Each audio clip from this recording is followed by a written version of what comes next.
Well, there you are, Harry said quietly. Snape's already got past Fluffy. Seeing the open door somehow seemed to impress upon all three of them what was facing them. Underneath the cloak, Harry turned to the other two. If you want to go back, I wouldn't blame you, he said. You can take the cloak. I won't need it now. Don't be stupid, said Ron. We're coming, said Hermione. Harry pushed the door open. As the door creaked, low, rumbling growls met their ears. All three of the dogs' noses sniffed madly in their direction, even though it couldn't see them. What's that at its feet? Hermione whispered. Looks like a harp, said Ron. Snape must have left it there. It must wake up the moment you stop playing, said Harry. Well, here goes. He put Hagrid's flute to his lips and blew. It wasn't really a tune, but from the first note, the beast's eyes began to droop. Harry hardly drew breath. Slowly, the dog's growls ceased. It tottered on its paws and fell to its knees. Then it slumped to the ground, fast asleep.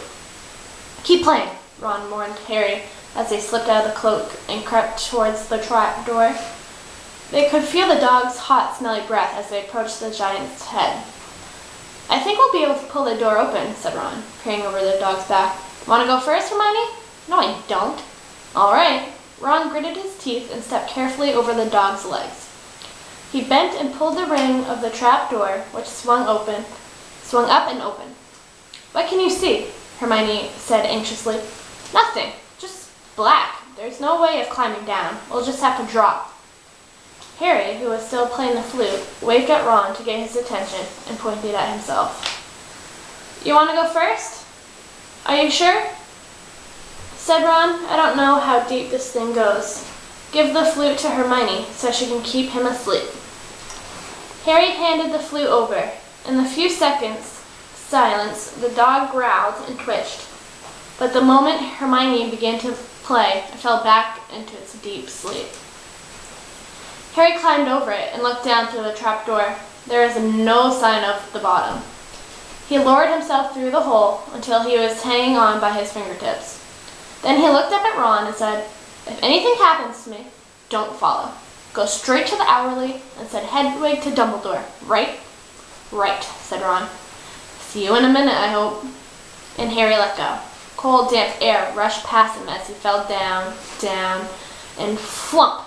With a funny, muffled sort of thump, he landed on something soft. He sat up and felt round his eyes, not used to the gloom. It felt as though he was sitting on some sort of plant. It's okay, he called up to the light the size of a postage stamp, which was the open trapdoor. It's a soft landing. You can jump. Ron followed right away. He landed sprawled next to Harry. What's this stuff? Were his first words. Dunno, some sort of plant thing. I suppose it's here to break the fall. Come on, Hermione. The distant music stopped. There was a loud bark from the dog, but Hermione had already jumped. She landed on Harry's other side. We must be miles under the school, she said. Lucky this plant thing's here. Really? Said Ron. Lucky? Shrieked Hermione. Look at you both. She leapt up and struggled toward a damp wall. She had to struggle because the moment she had landed, the plant had started to twist snake-like tendrils around her ankles. As for Harry and Ron, their legs had already been bound tightly in long creepers without their noticing. Hermione had managed to free herself before the plant got a firm grip on her. Now she watched in horror as the two boys fought to pull the plant off them. But the more they strained against it, the tighter and faster the plant round around them. Stop moving, Hermione ordered them. I know what it is. It's Devil's Snare. Oh, I'm so glad we know what it's called. That's a great help, snarled Ron, leaning back, trying to stop the plant from curling around his neck. Shut up. I'm trying to remember how to kill it, said Hermione. Well, hurry up. I can't breathe. Harry gasped, wrestling as it curled around his chest. Devil's Snare, Devil's Snare. What did Professor Sprout say? It's like the dark and the damp. So light a fire, Harry choked. Yes, of course, but there's no wood, Hermione cried, wringing her hands. Have you gone mad?